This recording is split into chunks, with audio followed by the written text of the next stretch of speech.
Hello everyone, today I will show you how to arrange specific pages for booklet printing using PDF-XChange Editor. Open your PDF file.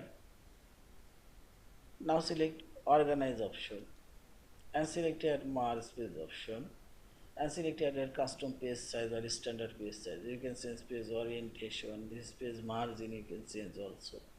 Now I'll select a specific page. I'll booklet print first 5 pages. Type and put comma. First 5 pages now selected and select here booklet, also select here booklet printing, and this is showing a right binding. I will make it left binding and remove source pages after margin and see this page preview and see this only first 5 pages showing here.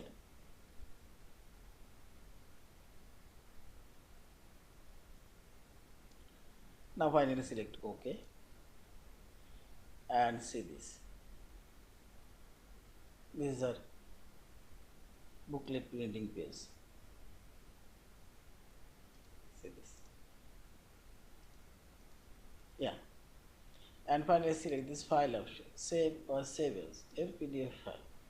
Thank you for watching. Please subscribe, like, share and comments.